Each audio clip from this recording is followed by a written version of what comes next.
नमस्कार साथियों, यही वो स्थान है जहां पर कल राहुल गांधी आए और यहां मटके में पानी भरे। ये मैं अभी मौजूद हूं दिल्ली विश्वविद्यालय छात्र संघ के पास, जहां पर कल राहुल गांधी अचानक से आते हैं, रौनक खत्री से मुलाकात करते हैं और यहां एक बहुत ही अजीब सा माहौल बन जाता है, जिसमें जो मित्रविंदा कर्णवाल है यानी कि यहाँ की सेक्रेटरी, उन्हें घुसने नहीं दिया जाता है उनके ही ऑफिस में। तो इसी संबंध में जो है उन्होंने कॉन्फ्रेंस आज रखी है और इस पर सभी मीडिया कर्मियों को बुलाया है एक चर्चा के लिए कि वो अपनी बात क्या रखना चाहते हैं। तो इसी के साथ हम भी चलते हैं और उनसे जानेंगे कि उनका इस पर क्या विचार है और रौनक खत्री से उनका क्या मांग है। कल के जो स्थिति बनी, कल जब राहुल गांधी जी आए और इन्हें डूसू ऑफिस घुसने नहीं दिया गया, तो इनका उस पर क्या राय है और ये क्या चाहते हैं, क्या एक्शन हो। कल राहुल गांधी जी आए बिना किसी इंटीमेशन के, बिना किसी इन्फॉर्मेशन के। एनएसयूआई के गुंडे उन्हें पूरी ठाठ से ऑफिस में लेके आए। ऑफिस को हाईजैक किया गया। मेरा ऑफिस और डूसू वाइस प्रेसिडेंट के ऑफिस पे ताला लगाया गया। वहाँ के स्टूडेंट्स को ज़बरदस्ती धक्के मार के बाहर करा गया।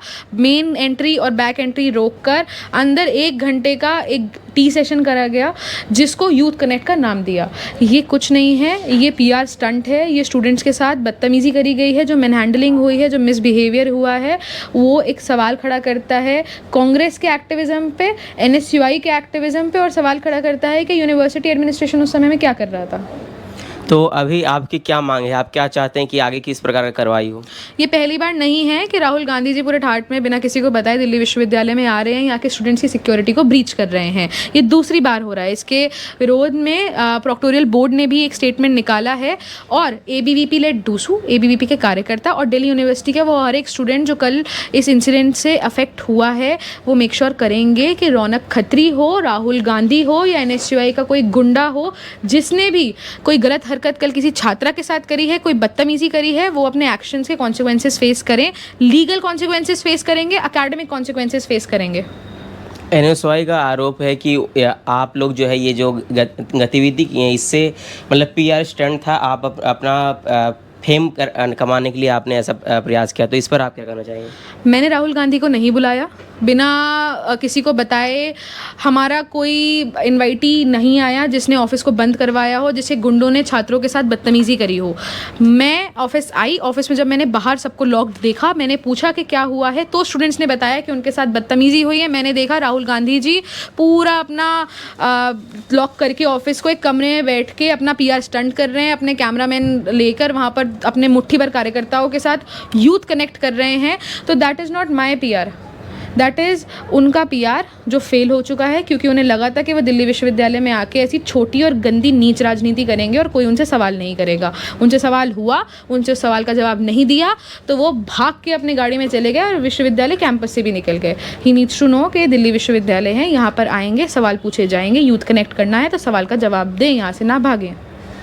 आपके अनुसार क्या लगता है, कल जिस प्रकार से राहुल गांधी यहाँ आए, तो क्या यहाँ उनका आना एक प्रकार से उनका पीआर स्टंट था? क्या वो अपना छवि चमकाने के लिए आए थे, या फिर आप क्या सोचते हैं इस पर। अब राहुल गांधी जी को ये लग रहा है कि देश में कहीं उनकी राजनीति तो चल नहीं रही है, ना कांग्रेस की ना एनएसयूआई की, तो एक बार एक ट्राई दिल्ली विश्वविद्यालय के कैंपस में भी करा जाए। तो उसी के चलते कल उन्होंने एक यूथ कनेक्ट के नाम पर एक पीआर स्टंट करा। यहाँ पर आए, यहाँ पर सबके साथ दुर्व्यवहार हुआ, उनके गुंडों द्वारा स्टूडेंट्स के साथ बदतमीजी हुई, और उसके बाद उन्होंने कुछ, उनका कोई अकाउंटेबिलिटी नहीं है, कांग्रेस की कोई अकाउंटेबिलिटी नहीं है, एनएसयूआई की कोई नहीं है, बल्कि वहाँ हमारा डूसू प्रेसिडेंट जिसकी वजह से ये सब कुछ हुआ है, वो नोट लिखते हैं कि किसी को परमिशन की ज़रूरत नहीं है। या तो एनएसयूआई को राहुल गांधी का स्तर इतना छोटा लगता है कि उन्हें लगता नहीं है कि राहुल गांधी को बताने की ज़रूरत है कि लीडर ऑफ अपोजिशन यूनिवर्सिटी में आ रहा है, या फिर उनको ये लग रहा है कि वो अभी भी एक एलिटिस्ट मानसिकता से दिल्ली विश्वविद्यालय में और देश में काम कर सकते हैं और पूरी दुनिया को अपनी व्यक्तिगत संपत्ति समझ सकते हैं।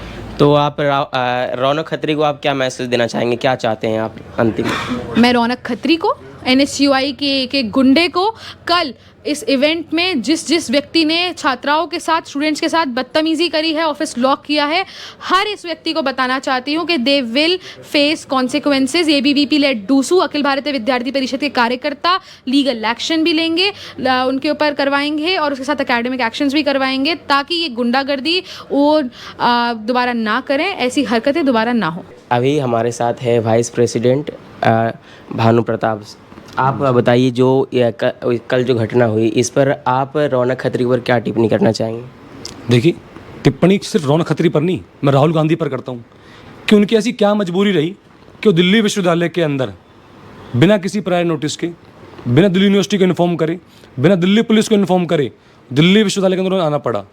उनको किसका डर है कि वो दिल्ली विश्वविद्यालय के अंदर चोरों की तरह आते हैं? वो क्यों डरते हैं दिल्ली विश्वविद्यालय के छात्रों से, दिल्ली विश्वविद्यालय के छात्रों से?